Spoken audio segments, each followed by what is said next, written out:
जी सभी को नमस्कार।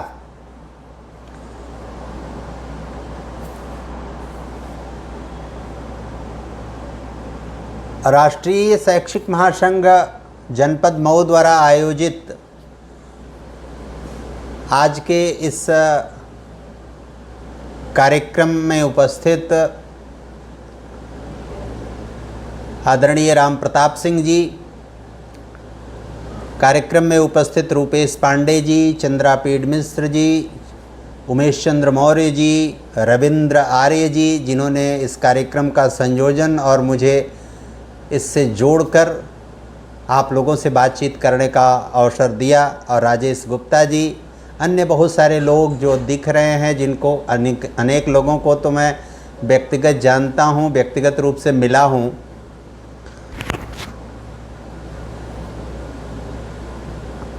और जिस उत्साह एवं उमंग से आप लोग कार्य कर रहे हैं राष्ट्रीय शैक्षिक महासंघ का, मऊ जनपद में, वह अतुलनीय है और उसकी जितनी प्रशंसा की जाए संगठन स्तर से वो कम है।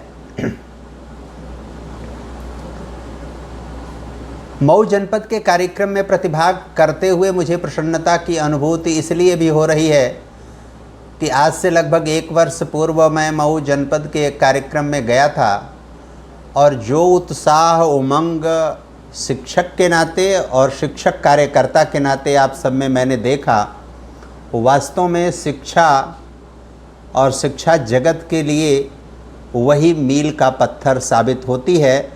और ऐसी ही प्रक्रिया के द्वारा किसी भी देश में छात्र हित में शिक्षा, शिक्षा हित में शिक्षक, शिक्षक हित में समाज और समाज हित में राष्ट्र एवं व्यवस्था खड़ी होती है।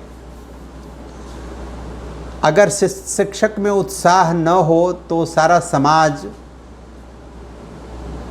ठप सा पड़ जाता है, रुक जाता है, और उसके सारे मार्गदर्शक संकेत बंद हो जाते हैं। जिस देश और जिस समाज ने शिक्षा और शिक्षक की उपेक्षा किया, उसका अस्तित्व भी मिट जाता है, उसका मूल्य मिट जाता है, और उसको मार्गदर्शन सटीक रूप से देने वाला कोई नहीं होता। उस शिक्षा में भी यदि आरंभिक और स्कूली शिक्षा और प्राथमिक शिक्षा की बात की जाए तो बड़ा रोचक प्रसंग, एक बार अबुल फ़कीर जलालुद्दीन अब्दुल कलाम जो भारत के राष्ट्रपति थे, मुझे एक बार उनसे मिलने का सौभाग्य प्राप्त हुआ। तो उनसे मैंने एक प्रश्न किया कि आप का व्यक्तित्व इतना बड़ा है, जितना बड़ा है उतने ही आप अधिक सहज एवं सरल हैं, और उस सहजता और सरलता का कारण क्या है? साथ ही आप यह भी बताइए कि आपके इतने बड़े व्यक्तित्व का कारण क्या है। तो उन्होंने कहा कि मेरे पास जो कुछ भी है उसके पीछे क्या कारण है, क्या कारण नहीं है, यह तो मैं नहीं जानता, लेकिन इतना जानता हूं कि मेरे जीवन पर 2 चीज़ों का बहुत अधिक प्रभाव है, और जो कुछ मेरे पास है वह केवल उन्हीं 2 कारणों से है, और जो कुछ नहीं हो पाया मेरे जीवन में वह उन दोनों चीज़ों के प्रति मेरे द्वारा प्रकट करने वाले भाव में कहीं कमी रही होगी, जिसके कारण नहीं रह पाया। पहला जो नाम, मैं चूँकि तमिल नाम है, उन्होंने बताया था, मुझे विस्मरण हो रहा है, अपने प्राथमिक विद्यालय के एक शिक्षक का नाम उन्होंने बताया, और दूसरा श्रीमद् भगवत गीता का नाम उन्होंने लिया। फिर आगे उन्होंने कहा कि मेरा दुर्भाग्य यह है, और बहुत सारी चीज़ मेरे पास इसलिए भी नहीं हो पाई क्योंकि मैं संस्कृत नहीं सीख पाया, इसलिए श्रीमद् भगवत गीता को ठीक ठीक समझ नहीं पाया जितना अच्छे से मुझे समझना चाहिए था। और मैं हमेशा स्मरण करता हूँ उस अपने प्राथमिक विद्यालय के अध्यापक की, जिनके कारण मुझे प्रेरणा मिली और जिनके कारण मैं यहाँ पहुँच पाया। राम प्रताप जी राधा कृष्णन जी का, विवेकानंद जी का दृष्टांत दे रहे थे। उन लोगों की चर्चा की जाए तो बहुत लंबी चर्चा होगी। हम मूल विषय पर इसलिए आते हैं कि अधिकांश हमारे जो साथी और मित्रगण हैं यहाँ, वे लोग प्राथमिक शिक्षा से जुड़े हुए लोग हैं, अर्थात स्कूली शिक्षा से जुड़े हुए लोग हैं, और वास्तविक अर्थों में वही रीढ़ की हड्डी हैं शिक्षा की, जिनके सहारे शिक्षा का आधारभूत ढांचा खड़ा होता है।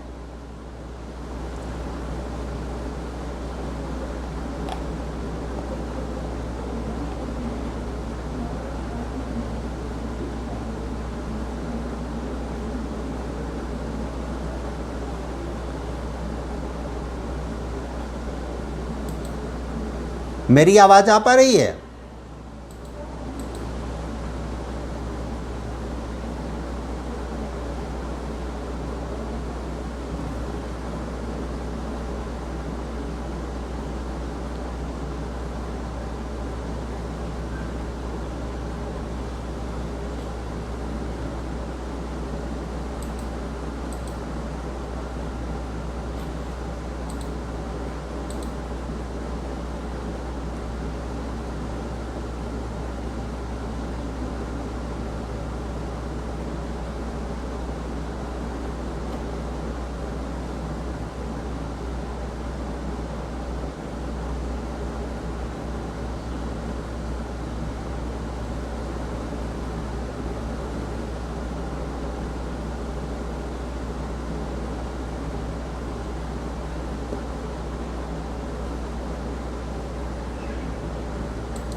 नेटवर्क की कुछ समस्या के कारण व्यवधान उत्पन्न हुआ था। हमारे यहाँ इंटरनेट की स्पीड थोड़ी कम थी, इसलिए व्यवधान बीच में आ गया था।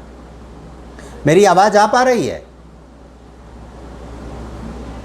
मेरी आवाज़ आ पा रही है?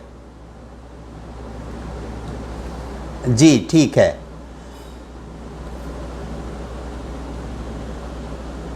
तो हम राष्ट्र के विषय में जब विचार करते हैं तो शिक्षा और शिक्षक की भूमिका का विचार करना जरूरी हो जाता है।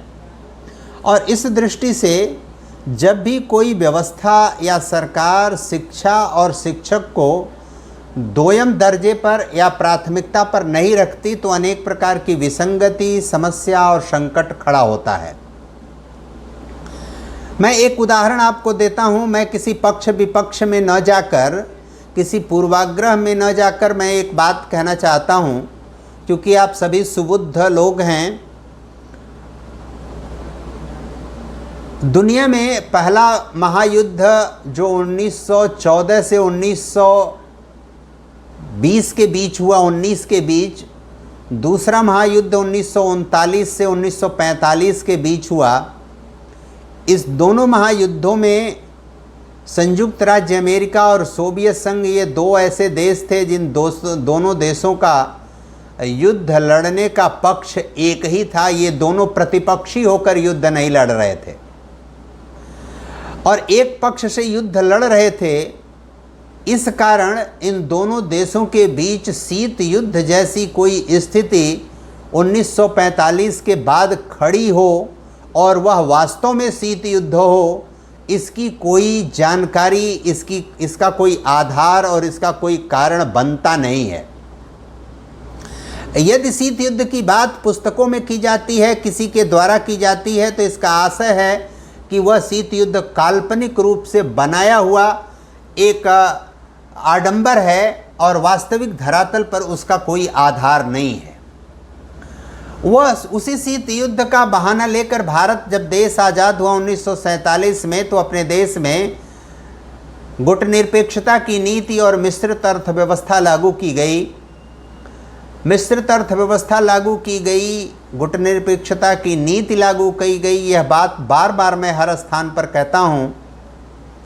और मिश्रित अर्थव्यवस्था लागू करने के पीछे का जो कारण था, वो कारण ये था कि भारत देश के नागरिकों को भोजन, वस्त्र और मकान की ज़रूरतों को पूरा करने और उसी के आसपास सोचने और विचार करने के लिए छोड़ दिया जाए, उससे आगे, उससे अधिक वे कुछ सोच विचार न सकें, सोच विचार का कार्य न कर सकें, इसलिए उनको उसी दायरे में आबद्ध कर दिया गया।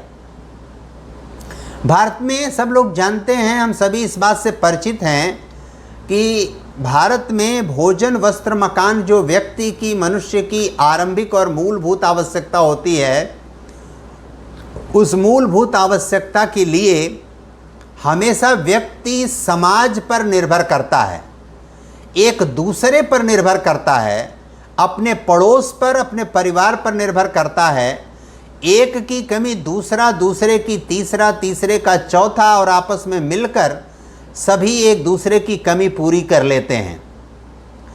आज भी गांव में लोग अनाज देकर सब्जी खरीदने या सरसों बेचकर सब्जी खरीदने या दूध देकर अनाज प्राप्त करने या बहुत सारी कार्य, श्रम का कार्य, श्रम के बदले अनाज देकर या दूध देकर या अन्य वस्तुओं को देकर हम उसका आदान प्रदान करते हैं और परस्पर अवलंबित होते हैं। मुद्रा यानी मॉनेटरी उपलब्धता के आधार पर हमारे जीवन में, हमारे परिवार में, हमारे दिनचर्या में किसी प्रकार का कोई नकारात्मक प्रभाव नहीं पड़ता। रुपए के अभाव में, वेतन विलंब से प्राप्त करने के अभाव में हमको किसी तरह का संकट नहीं खड़ा होता और हम आगे पीछे एक दूसरे का सहयोग करते रहते हैं। भारतीय समाज अनंत काल से, और उस अनंत काल से जो भारतीय समाज आपस में एक दूसरे पर निर्भर रहा है, उस निर्भरता में, परस्पर निर्भरता में सभी एक दूसरे से मिलकर जुलकर व्यवहार करके, सहयोग करके, परस्पर निर्भरता के आधार पर व्यक्ति की प्राथमिक आवश्यकता भोजन, वस्त्र, मकान को पूरा करते रहे हैं। भोजन, वस्त्र, मकान ही सब कुछ है आपके लिए, भारतीय समाज के लिए। ऐसा मिश्रित अर्थव्यवस्था लागू करने के पीछे मंशा बता दी गई, बना दी गई, क्योंकि हमको आर्थिक ज़रूरतें बहुत हैं और उन आर्थिक ज़रूरतों के कारण हमको पूंजीवादी और साम्यवादी दोनों देशों से सहयोग लेना है। इसलिए हमारे देश में मिश्रित अर्थव्यवस्था लागू करनी है, और वो मिश्रित अर्थव्यवस्था इसलिए लागू करनी है कि साम्यवाद का पोषक सोवियत संघ और पूंजीवाद का पोषक संयुक्त राज्य अमेरिका के बीच शीत युद्ध है। हम दोनों में से किसी एक के साथ यदि खड़े होंगे तो दूसरा हमसे विमुख हो जाएगा, नाराज हो जाएगा। जब उन दोनों के बीच पहले और दूसरे विश्व युद्ध में आपस में संघर्ष हुआ ही नहीं, दोनों के बीच कोई शीत युद्ध जैसा वातावरण था ही नहीं, वह दिखावटी और कूटनीतिक चाल मात्र थी। तो ऐसी परिस्थिति में हमारे यहाँ मिश्रित अर्थव्यवस्था की नीति और गुटनिरपेक्षता की नीति प्राथमिकता पर लागू करने के बजाय, यदि 1947 में जब देश आज़ाद हुआ और व्यक्ति और जीवन की सबसे महत्वपूर्ण दूसरी आवश्यकता होती है, जिसके कारण व्यक्ति प्रगति करता है, विकास करता है, नए मानदंड तय करता है, अपनी दूसरी आने वाली पीढ़ी को आगे लेकर चलता है, उसको संचालित करता है, उसके विकास का मार्ग प्रशस्त करता है, वह व्यक्ति की दूसरी मौलिक और जरूरी दो आवश्यकताएं हैं। उसमें से पहले है शिक्षा और दूसरी है चिकित्सा। देश जब आज़ाद हुआ तो पहली आवश्यकता इस देश को थी कि शिक्षा और चिकित्सा को लेकर व्यापक आधार वाला एक ऐसा नीति नियामक तंत्र खड़ा किया जाए पूरे देश में, जिसके कारण कोई भी व्यक्ति अशिक्षित न रहे, कोई भी व्यक्ति चिकित्सा की सुविधा से वंचित न रहे। और चिकित्सा और शिक्षा की दृष्टि से जब व्यक्ति पूरी तरह संतुष्ट हो जाता है तो भोजन, वस्त्र, मकान तो वह अपने समाज में अपने आप एक दूसरे का सहयोग करके पूरा कर लेते हैं। भारत का वह समाज है, और बहुत महानगरीय संस्कृतियों वाले जो लोग हैं, तथाकथित लोग, ऐसे 10% लोग होंगे शायद देश भर में, जो आज भी अपने घर, दरवाजे और आस पड़ोस से गुजरने वाले किसी राहगीर को भोजन कराना पहली प्राथमिकता समझते हैं, अपना भोजन करना बाद में प्राथमिकता समझते हैं। आज भी भारतीय समाज में ऐसे लोग हैं जो दूसरे को वस्त्र देकर सबसे ज़्यादा आह्लादित और उपकृत महसूस करते हैं। आज भी समाज में ऐसा वातावरण है कि दूसरे को छत देकर लोग ज़्यादा अपने आप को उपकृत और श्रेष्ठ महसूस करते हैं। भोजन वस्त्र मकान तक हमको ऐसा सीमित कर दिया गया कि आज की तारीख में भी हम उसी के पीछे दौड़ते भागते परेशान रहते हैं और हमको सब कुछ उसी में केवल दिखाई पड़ता है।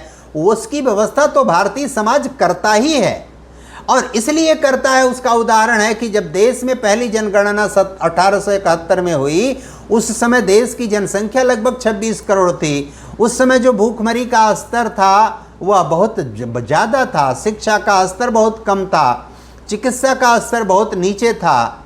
लेकिन आज जब जनसंख्या हमारी 135-34 करोड़ के आसपास हो गई है, तो हमारे यहाँ समाज में आज की तारीख में भी स्थिति कितनी अच्छी हो गई, कितनी बेहतर हो गई है, हम आप सब उसकी कल्पना कर सकते हैं। हम आप समझते हैं कि बहुत सारे लोग ऐसे, उनकी मानसिकता बदल गई है कि दूसरे का सहयोग नहीं करते, लेकिन आज भी ऐसे आप चीज़ें देख सकते हैं। जम्मू कश्मीर से लेकर कन्याकुमारी तक, कच्छ से लेकर कामरूप तक, ऐसे हजारों लाखों ट्रस्ट हैं, सोसाइटियां हैं, मंदिरों के ट्रस्ट हैं जो प्रतिदिन लाखों लोगों को भोजन कराते हैं, हजारों लोगों को भोजन कराते हैं, हजारों लोगों को वस्त्र देते हैं, हजारों लोगों के आवास की व्यवस्था करते हैं। गुजरात में एक सर्वेक्षण करने में गया था, वहाँ कोई सज्जन थे जो एक गरीब बालक और बालिका को गोद लेते हैं और उनके लिए मकान छोटा सा बनाते हैं,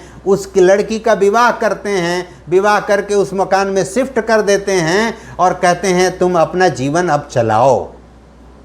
ऐसे समाज में बहुत सारे लोग हैं। हम ये नहीं कहते कि सब लोग ऐसे हैं, सभी अच्छे हैं, लेकिन बहुतायत समाज, भारतीय समाज तो ऐसा है ही।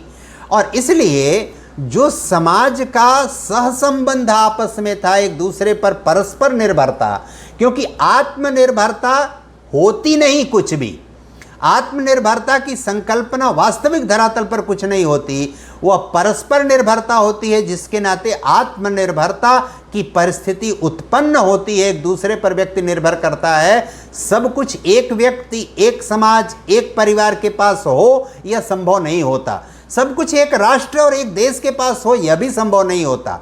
इसलिए हम परस्पर निर्भरता के आधार पर अपने को आत्मनिर्भर मानते हैं और वह परस्पर निर्भरता अधिकतम स्तर पर हमारे देश का हो, इस आधार पर हम अपने स्वदेशी का मार्ग प्रशस्त करते हैं। इस दृष्टि से राष्ट्रीय शिक्षा नीति 2020 एक मील का पत्थर साबित होने जा रही है।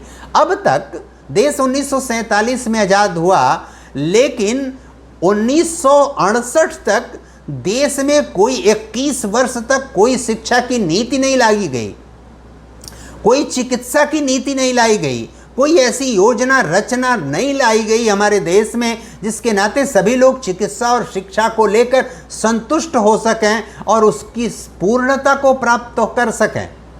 हमको जाहिल, गंवार, कमज़ोर, बुद्धिहीन ऐसा बना के रखा गया। अंग्रेज हमको ऐसा मानते रहे और उसी दिशा में हमको लगातार चलाने का प्रयत्न भी किया जाता रहा। भारत कितना अद्भुत संस्कृति, सभ्यता वाला, बौद्धिक क्षमता वाला देश है, उसके एक नहीं हजारों उदाहरण हैं। और उस उदाहरणों से भी हमने और हमारी शासन व्यवस्था ने देश आज़ाद होने के पहले जो व्यवस्था थी उसी व्यवस्था को हमारे ऊपर थोप दिया और लाद दिया। उस दृष्टि से भी 70 वर्ष बाद एक ऐसी शिक्षा नीति, समग्र शिक्षा नीति आई है जो शिक्षा नीति हमारे आपके उन सभी ज़रूरतों और मूलभूत आवश्यकताओं को पूरा करती है।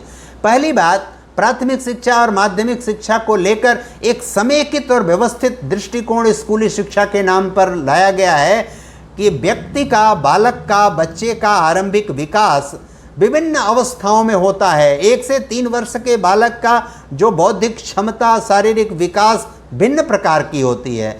3 से 8 वर्ष के बालक की व्यवस्था, उसकी बौद्धिक क्षमता, शारीरिक संरचना भिन्न प्रकार की होती। 8 से 11 वर्ष के बालक की अलग होती है, 11 से 14 वर्ष के बालक की अलग होती है, 14 से 18 वर्ष के बालक की अलग होती है। उन सब की क्षमता, योग्यता, शारीरिक संरचना, बनावट, मनोविज्ञान के हिसाब से एक स्कूली शिक्षा का करिकुलम, स्कूली शिक्षा का पाठ्यक्रम निर्माण किया गया है, बनाया गया है, इसका ध्यान रखा गया है।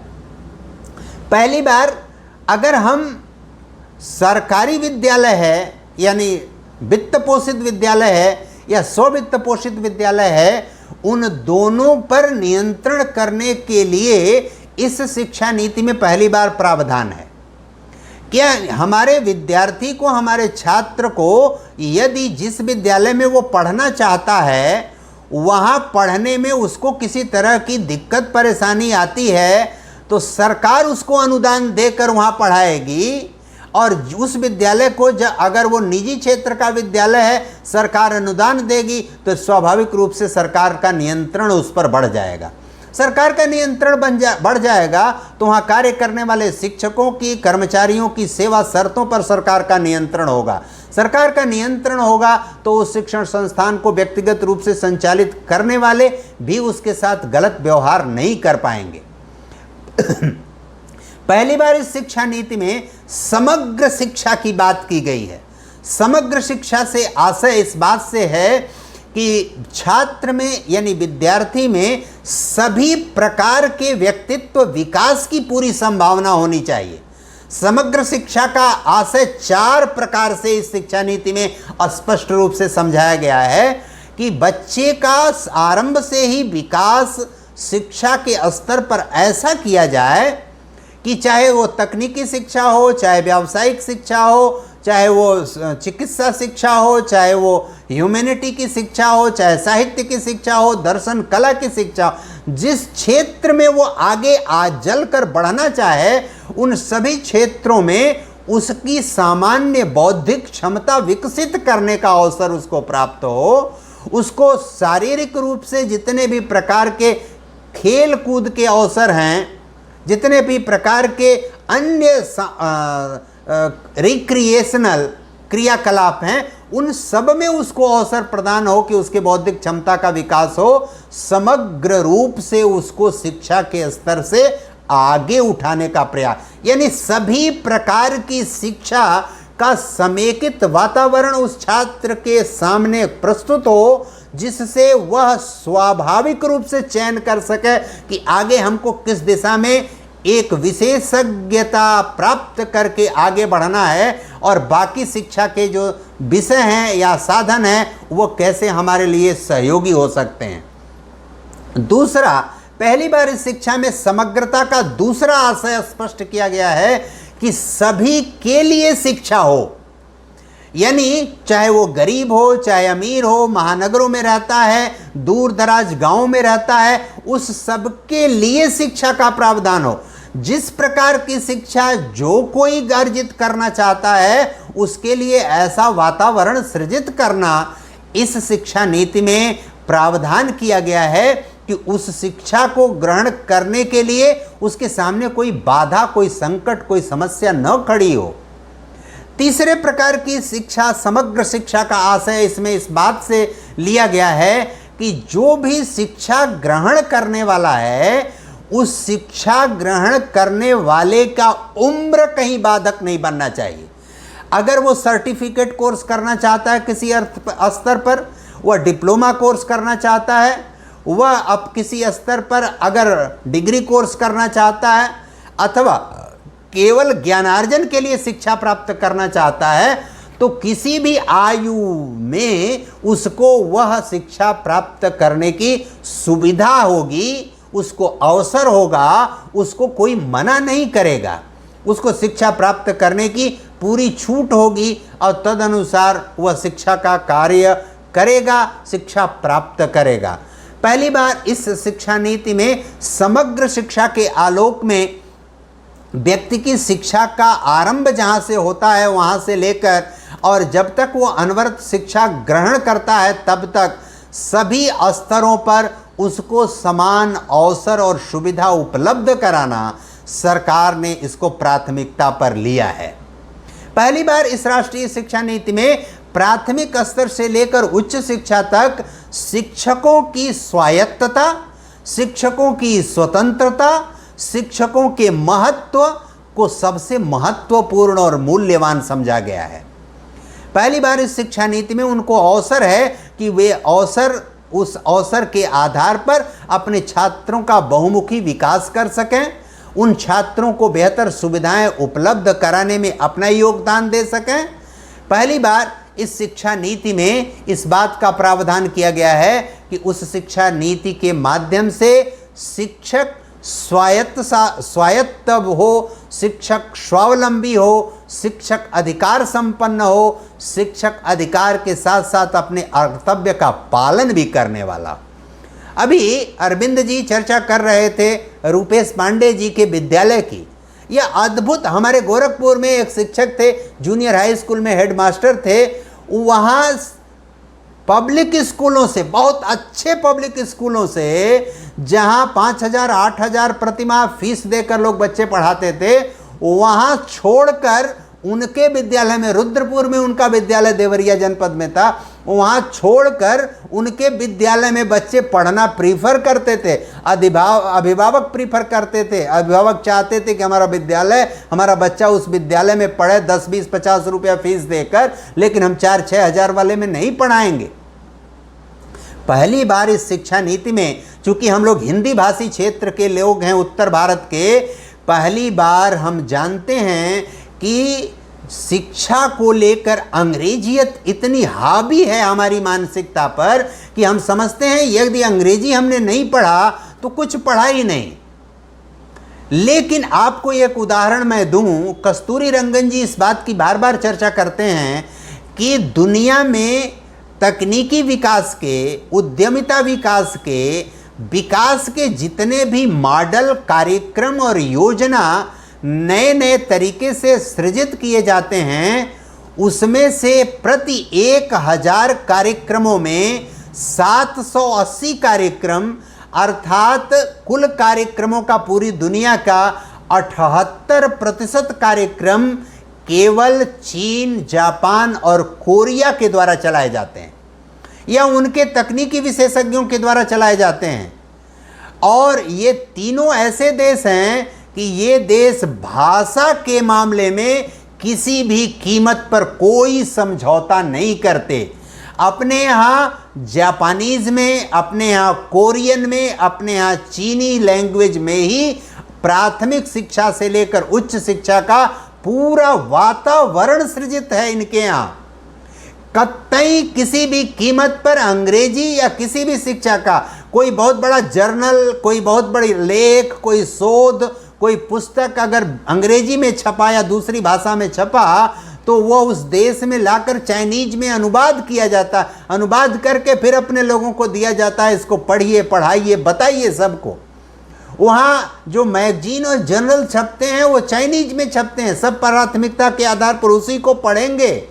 अंग्रेजी अखबार और कार्यक्रम केवल उतने ही प्रयोग किए जाते हैं जिसके आधार पर उनको बाहरी चीज़ों की सूचना प्राप्त करनी और देखने की ज़रूरत हो।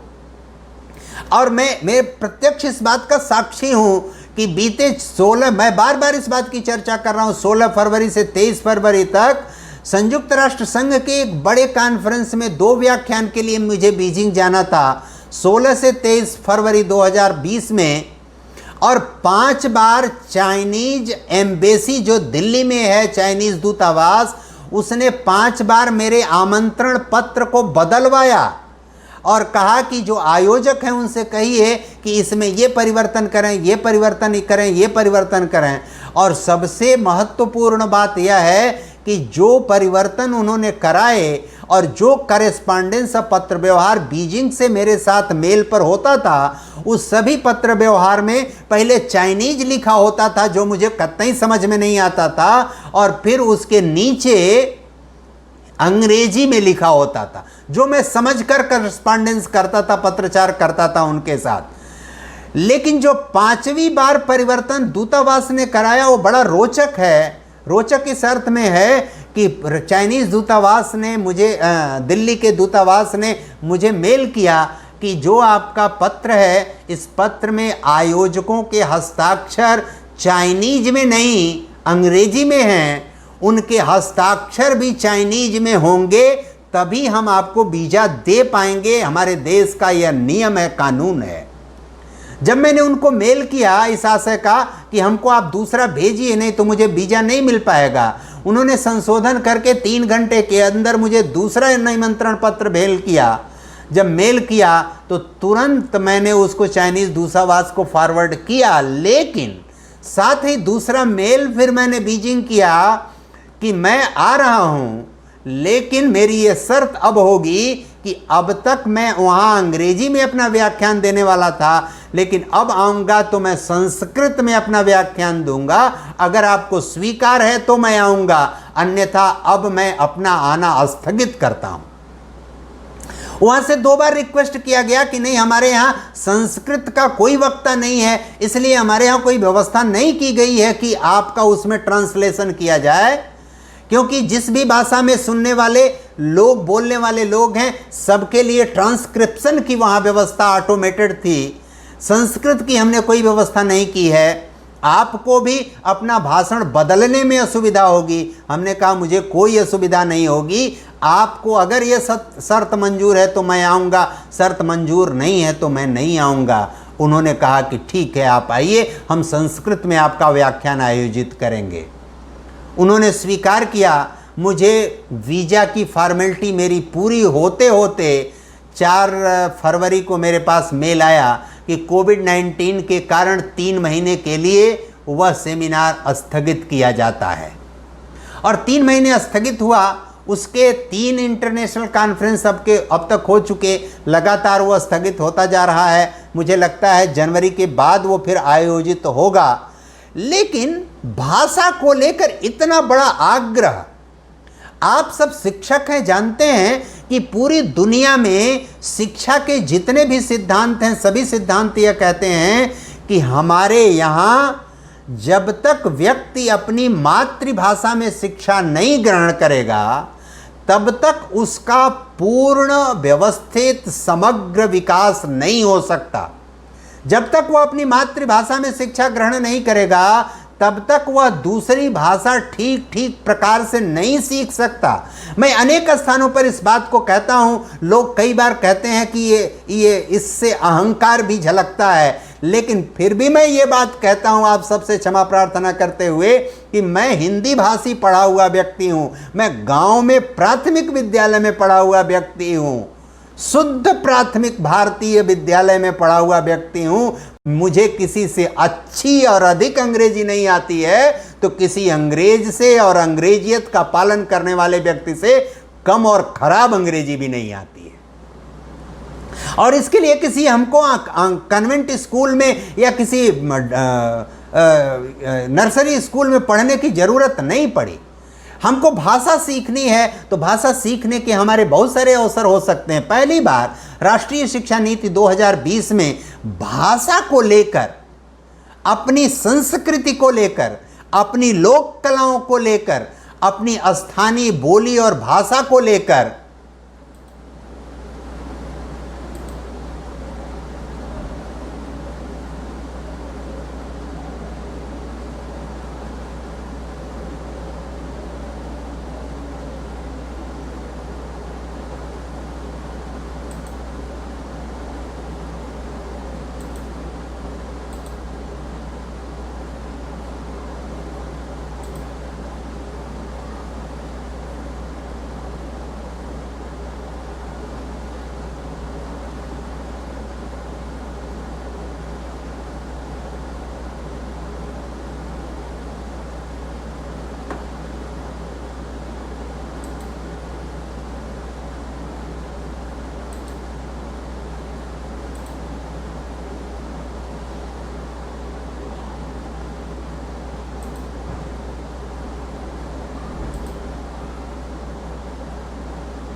नेटवर्क की बार बार समस्या हो रही है। हम संक्षेप में अपनी बात पूरी करेंगे। पहली बार भाषा को लेकर, लोक कलाओं को लेकर, लोक संस्कृति को लेकर इतना व्यापक दृष्टिकोण इस शिक्षा नीति में अपनाया गया है, इसके पहले कभी ऐसा नहीं हुआ। 1968 में पहली शिक्षा नीति आई, जो लाल बहादुर शास्त्री ने उसको प्लानिंग किया था, योजना बनाया था, लेकिन वो बीच में चले गए और इसके नाते इंदिरा गांधी के कार्यकाल में वो शिक्षा नीति लाई गई। उसका कोई प्रभाव हमारे देश में शिक्षा व्यवस्था पर नहीं दिखाई पड़ता। 1986 में दूसरी शिक्षा नीति लाई गई, जिसको 1991 में अपने देश में उदारीकरण, निजीकरण और वैश्वीकरण के कारण व्यापक संशोधन 1992 में करना पड़ा और उस संशोधन के बाद वो शिक्षा नीति लागू की गई। लागू करने का परिणाम ये हुआ कि शिक्षा को भी दोयम दर्जे पर ढकेल दिया गया। निजीकरण इतना हावी हो गया, पब्लिक स्कूल, नर्सरी स्कूल इतने हावी हो गए कि हमारी जो वास्तविक और मूलभूत शिक्षा है वह सब रसातल को और दूसरी दिशा में चली गई।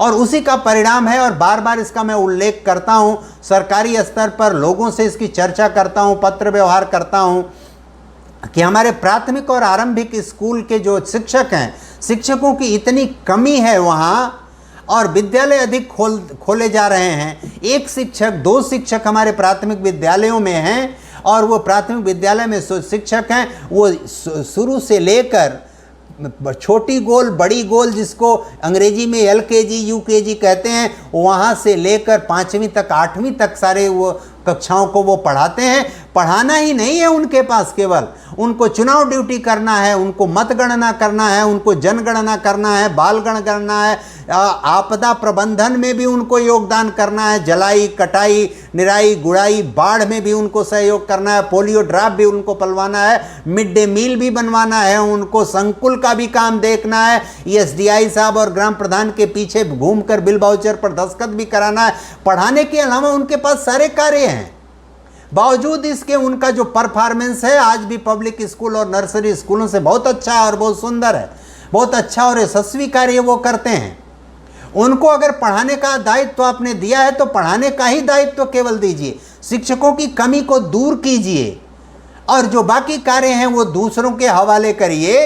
शिक्षक किसी के पीछे घूमकर बिल वाउचर ठीक करने और उनकी जी हजूरी करके अपना जीवन चलाने के लिए नहीं होता। किसी समाज में शिक्षक, किसी समाज का शिक्षक, मैं बार बार इस बात का उल्लेख करता हूं, APJ अब्दुल कलाम जी का बार बार कहते हैं, मुझे मेरे प्राथमिक स्कूल के अध्यापक का जो मेरे ऊपर प्रभाव है, आज भी मेरे पास 78 वर्ष की आयु में आज भी मुझे स्मरण होता है। आज भी उनका चेहरा समझकर, सुनकर, देखकर, महसूस करके झंकृत हो जाता हूं मैं, मुझे श्रद्धा से झुक जाता हूं मैं।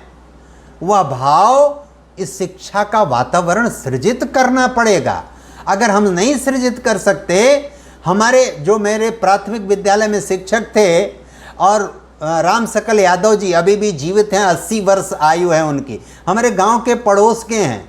उनके विषय में सोच कर इतनी श्रद्धा का भाव जागृत होता है, इतना श्रद्धावनत होने का मन करता है कि आप कल्पना नहीं कर सकते। इतना परिश्रम पूर्वक वह, अगर कोई विद्यार्थी अच्छा है और वहाँ 1-2 लोग आ सकते हैं तो 10 बजे के पहले साइकिल से जाकर उन विद्यार्थियों को अलग से घर पर पढ़ा आते थे, आधा घंटा 1 घंटा। शाम को लौटते समय उसके घर जाकर आधा घंटा 1 घंटा पढ़ा आते थे। सरकारी अध्यापक थे। अगर उनको कोई अतिरिक्त कुछ देना चाहता था तो बहुत आग्रह करने पर लेते थे, नहीं तो नहीं लेते थे। इसलिए हम जब प्राथमिक शिक्षा से लेकर उच्च शिक्षा की बात करते हैं तो राष्ट्रीय शिक्षा नीति में पहली बार हम ये नहीं कहते कि इस शिक्षा नीति में सब कुछ बहुत अच्छा, बहुत सुंदर, सर्वश्रेष्ठ है, लेकिन पहली बार अच्छा करने का व्यापक प्रयास किया गया है। बेहतर करने का शिक्षकों के हित में, छात्रों के हित में, शिक्षा के हित में पहली बार बहुत सुंदर, व्यवस्थित और व्यापक प्रयास किया गया है। और उस व्यापक प्रयास का परिणाम आने वाले दिनों में हमारे आप सबके सामने आएगा। इसलिए आएगा क्योंकि इसमें इस बात का भी व्यापक अवसर है हमारे आप सबके सामने कि हम इसमें समय समय से कोई भी परिवर्तन 2040 तक के लिए 20 साल के लिए इसमें योजना रखी गई है।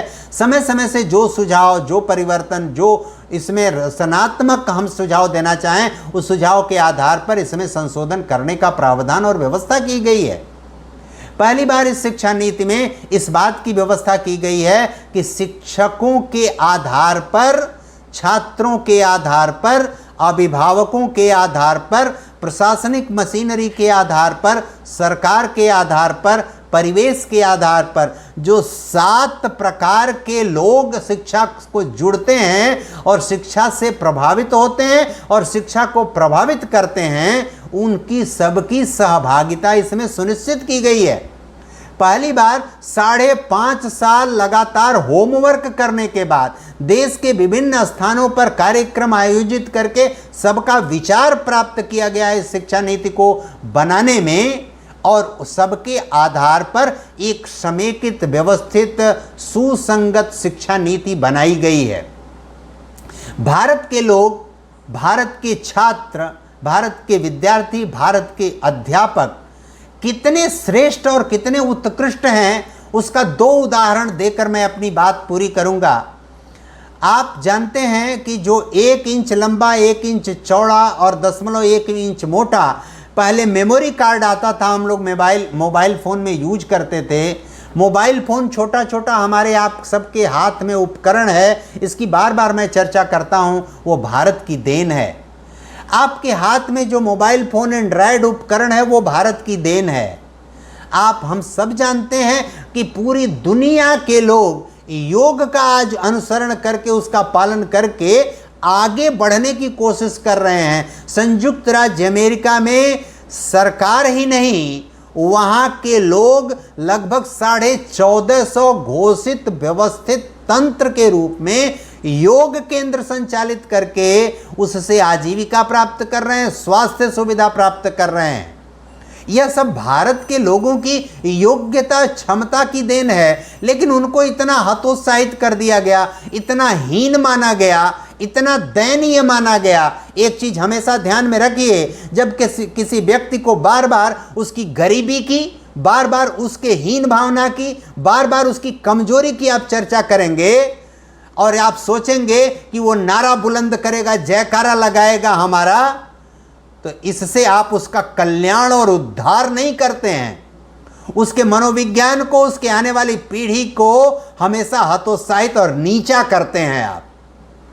आप उसको यह बताइए कि आप में यह क्षमता है, यह योग्यता है, आपकी यह श्रेष्ठता है, आपका यह बड़कपन है, जिसके कारण आप जो भी आज तक आपके जीवन में कमी रही है, उस कमी को आप पूरा कर सकते हैं, उस कमी को दूर कर सकते हैं। आप अच्छा और बेहतर बन सकते हैं, आप वेदव्यास बन सकते हैं, आप महर्षि वाल्मीकि बन सकते हैं। लेकिन हम किसी को बार बार उसके विषय में खराब बात, नकारात्मक बात की चर्चा करते हैं तो शिक्षा का हेतु नष्ट होता है। हाँ, इस शिक्षा नीति में सकारात्मक पक्षों को लेकर बहुत व्यापक दृष्टिकोण अपनाकर समाज के लोगों को सुबुद्ध बनाना, प्रेम पूर्वक रहकर समाज और देश को आगे बढ़ाने के लिए इस राष्ट्रीय शिक्षा नीति में प्रावधान किया गया। पहली बार इस राष्ट्रीय शिक्षा नीति में ऐसी व्यवस्था की गई है कि जो वोकेशनल और प्रोफेशनल, जो व्यावसायिक शिक्षा के पाठ्यक्रम हैं, उस व्यावसायिक शिक्षा के पाठ्यक्रम में भी नैतिक मूल्यों और चरित्र निर्माण के पाठ्यक्रम जोड़े जाने का प्रावधान किया गया है। क्योंकि व्यक्ति नैतिक और चरित्रवान नहीं होगा तो उसके पास सब कुछ रहकर भी क्या कर लेगा। भारत में अध्यापकों को आज भी कितने अच्छे भाव, कितने अच्छी दृष्टि से देखा जाता है। एपीजे अब्दुल कलाम जी कहते हैं कि यदि हमारे यहाँ एक प्राथमिक विद्यालय का अध्यापक आकर राष्ट्रपति भवन में कुर्सी खींचकर मेरे सामने बैठ जाता है तो मुझे बुरा नहीं लगता। लेकिन भारत के उपराष्ट्रपति और प्रधानमंत्री का प्रोटोकॉल है कि बिना वो मुझे सूचित किए, बिना मुझे बताए और बिना मुझे कहे वो कुर्सी पर नहीं बैठते हैं। किसी के पास अध्यापक को इतनी आज़ादी, इतनी स्वतंत्रता, इतनी मर्यादा का पालन करना होता है। आज भी समाज की अपेक्षा अध्यापकों से है कि अध्यापक ही अच्छा करेगा। अध्यापक को अच्छा करना ही चाहिए। अध्यापक से समाज में, सड़क पर, चौराहे पर, दुकान में, किसी मार्केट में अगर कोई त्रुटि हो गई तो समाज कहता है अरे वो मास्टर साहब ने गड़बड़ कर दिया, वो अध्यापक ने गड़बड़ कर दिया, वो गुरुजी ने गड़बड़ कर दिया। हमसे समाज की अपेक्षा आज भी उसी प्रकार की है कि हम अच्छा ही करेंगे। इस अपेक्षा को भी इस राष्ट्रीय शिक्षा नीति में बहुत ध्यान दिया गया है, समग्रता से ध्यान दिया गया है। और आप राष्ट्रीय शिक्षा नीति का जो पूरा मसौदा है, फाइनल हुआ है, और जिसको लागू करने के लिए तरह तरह के आयोजन कार्यक्रम हो रहे हैं कि इसको लागू करके, और लागू करने के लिए सरकार ने कहा है जो 7 स्टेक होल्डर हैं शिक्षा के, सातों घटक को बराबर सहयोग करना पड़ेगा, समान रूप से सहयोग करना पड़ेगा, तभी हम ठीक प्रकार से इस राष्ट्रीय शिक्षा नीति को लागू कर पाएंगे। और वो सातों स्टेक होल्डर हैं सभी स्तरों पर, छात्र, दूसरा है शिक्षक, तीसरा है शिक्षा से जुड़े हुए प्रशासनिक मशीनरी, चौथा है अभिभावक, पांचवा है उसका परिवेश यानी वातावरण, छठा है सरकार, और सातवां है लोकतंत्र यानी संपूर्ण व्यवस्था। इस सब को बराबर सहभागिता करनी पड़ेगी, तभी हम शिक्षा को ठीक धरातल पर ले जा पाएंगे।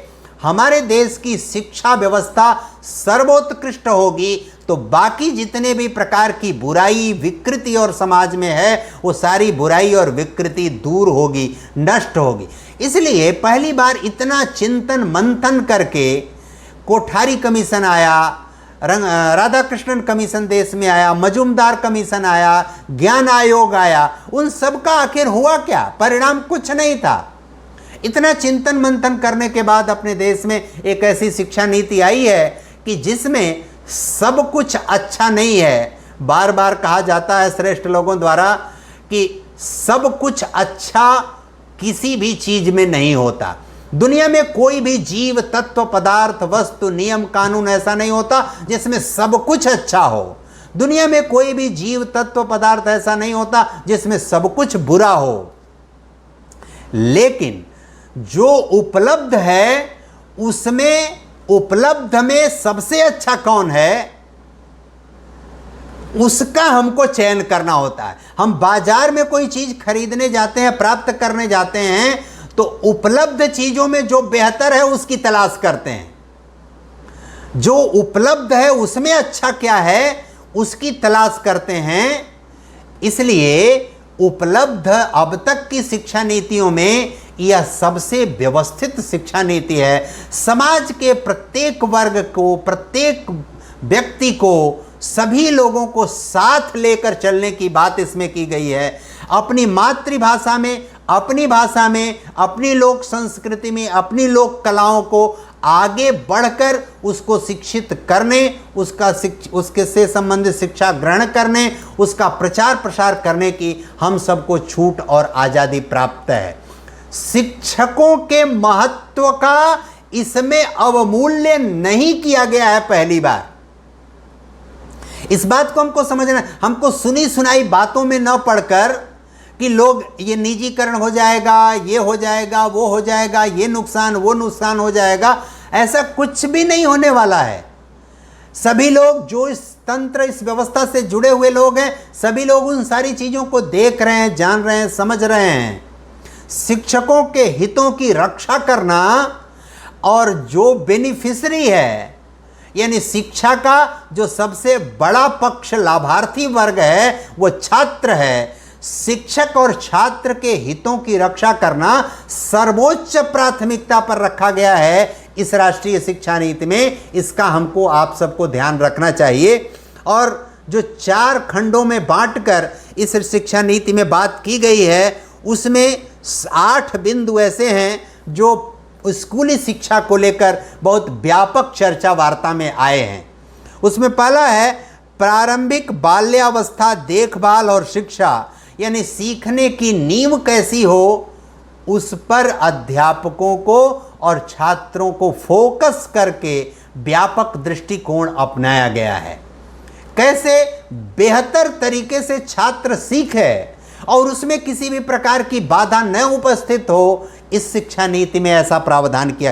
पहली बार बुनियादी साक्षरता एवं संख्या ज्ञान को यानी सीखने के लिए तात्कालिक आवश्यकता क्या है उसका महत्व दिया गया है। यानी हम साक्षर हो जाएं लेकिन हमारे अंदर शिक्षा को लेकर विवेक जागृत न हो, इसकी चिंता की गई है। अब तक हस्ताक्षर कर लेने वाले को हम साक्षर मान लेते थे, लेकिन ऐसा नहीं है। हम साक्षर उसको मानेंगे और उसको आगे बढ़ाएंगे। यह बहुत बड़ी बात सोचकर इसमें रखी गई है कि हम शिक्षित बनाएंगे। उसके पास प्रमाण पत्र मिले या ना मिले, लेकिन हमको शिक्षा को उस व्यक्ति के जीवन में उतारना है, आगे बढ़ाना है, उसके श्रेष्ठ चीज़ों को उजागर करना है, खराब चीज़ों की चर्चा नहीं करनी है। जैसे किसी बच्चे को जब बार बार उसके बुराई की बात आप करते हैं, उसको डांटते फटकारते हैं, तो उसको ठीक नहीं करते हैं आप। जब उसके अच्छे गुणों को जब चर्चा करते हैं, 1, 2, 3 साल 4 साल के बालक का आप मूल्यांकन करिए, जब उसकी चर्चा करते हैं तो वो खुश होता है, आपके साथ चलने की उसको प्रेरणा प्राप्त होती है।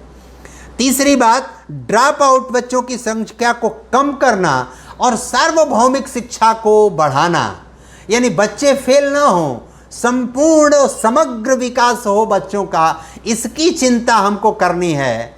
फेल होने का अवसर और विचार ही ना आए, ऐसी परिस्थिति ही ना बने, क्योंकि उससे भी हीनता बोध होता। हीनता बोध शिक्षकों में नहीं आना चाहिए, इसलिए हीनता बोध छात्रों में नहीं। हमारे शिक्षक वर्ग में अगर हीनता का बोध आएगा, वो अपने आप को कमजोर, असहाय, गया गुजरा मानेंगे, तो छात्र कभी भी देश का श्रेष्ठ नागरिक नहीं बन पाएगा। इस शिक्षा में सबसे बड़ा प्रावधान हमारे समाज में बार बार बताया गया, आपके ये अंदर कमी है, ये कमी है, ये कमी है, आप हीन हैं, आप गरीब हैं, आप इस वर्ग के हैं, आप उस वर्ग के हैं। बार बार इसकी चर्चा, बार बार इसको बताना, व्यक्ति को कुंठित करना है, व्यक्ति को बांटना है, व्यक्ति को खंडित करना है, व्यक्ति को तोड़ना है। हमारे जो श्रेष्ठ ग्रंथ हैं, महर्षि वेदव्यास किस वर्ग से थे, महर्षि वाल्मीकि किस वर्ग से थे, और उनके द्वारा जो शास्त्र रचना की गई, वो शास्त्र रचना कितनी श्रेष्ठ है, कितनी अच्छी है।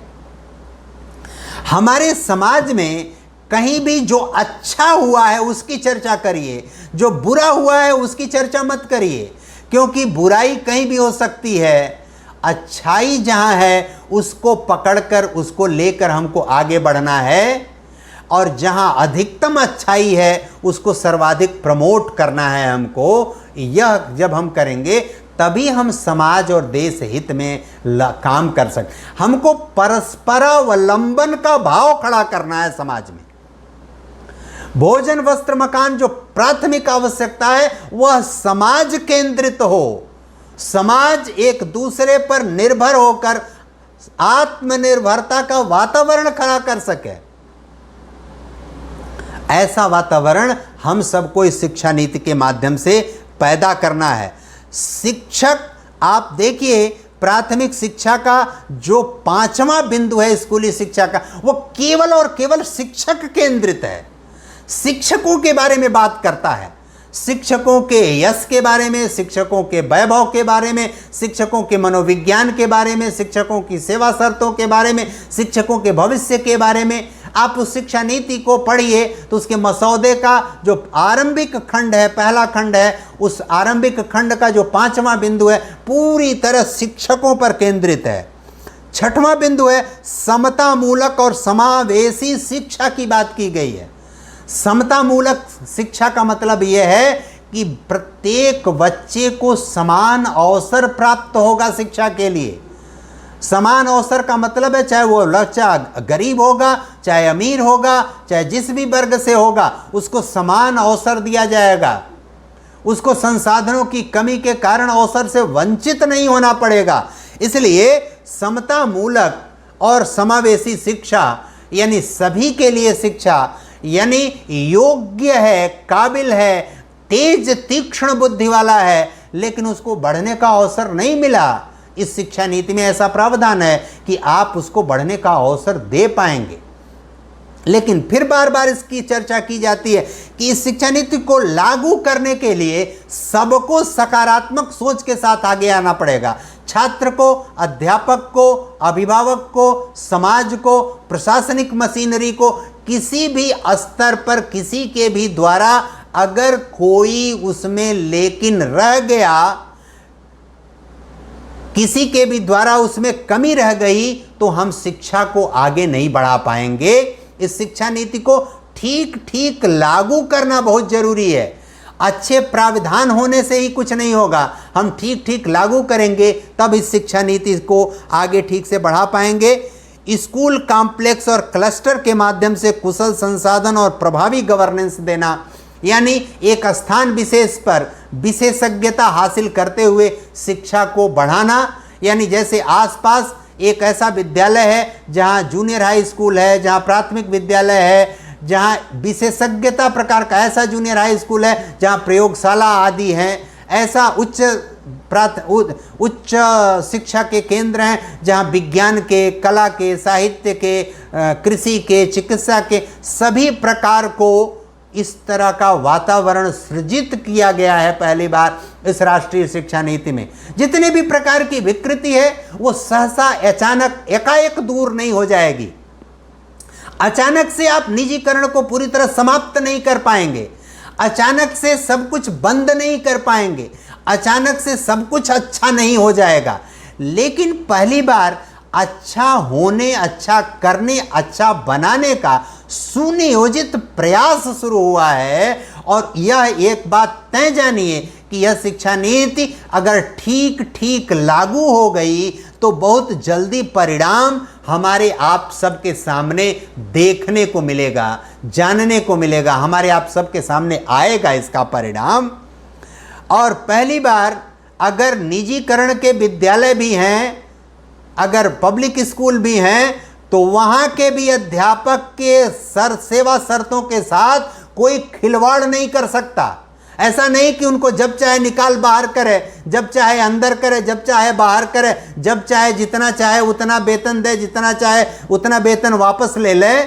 यह कभी नहीं करने वाली है शिक्षा नीति। सबको अवसर की समानता, सब पर पर्याप्त अंकुश लगाने की व्यवस्था इस शिक्षा नीति में की गई है। इस शिक्षा नीति में प्राथमिक और स्कूली शिक्षा यानी आरंभ से लेकर 12वीं तक की शिक्षा में भी मूल्यांकन की व्यवस्था है। मूल्यांकन यानी सभी स्तरों पर, केवल छात्रों का मूल्यांकन नहीं, अध्यापकों का भी मूल्यांकन। और मूल्यांकन में जो श्रेष्ठ साबित होंगे, स्कूली शिक्षा में, उच्च शिक्षा में जो श्रेष्ठ विद्यालय साबित होंगे, जो श्रेष्ठ अध्यापक शामिल होंगे, उनको पुरस्कृत करने, उनको आगे बढ़ाने, उनको प्रोत्साहित करने, उनकी सेवा शर्तों को तेजी से आगे बढ़ाने, उनके आउट ऑफ टर्न प्रमोशन देने आदि बहुत सारे प्रावधान इस शिक्षा नीति में किए गए हैं। पहली बार शिक्षा नीति ऐसी है कि हम निजीकरण को एकाएक तुरंत एक स्ट्रोक में खत्म तो नहीं कर सकते, लेकिन निजीकरण के आधार पर भी जो हमारे शिक्षक साथी कार्य करते हैं उनके साथ भी कोई भौड़ा मजाक नहीं कर पाएगा। इस शिक्षा नीति में ऐसी व्यवस्था की गई है। पहली बार इस शिक्षा नीति में भारत केंद्रित शिक्षा हो, हमारे देश और समाज केंद्रित शिक्षा हो, लेकिन जो छात्र शिक्षित होकर निकलें वे छात्र विश्व की प्रतिस्पर्धा में शामिल हो सकें, ऐसा वातावरण भी इस शिक्षा नीति में बनाने का प्रयास किया गया है।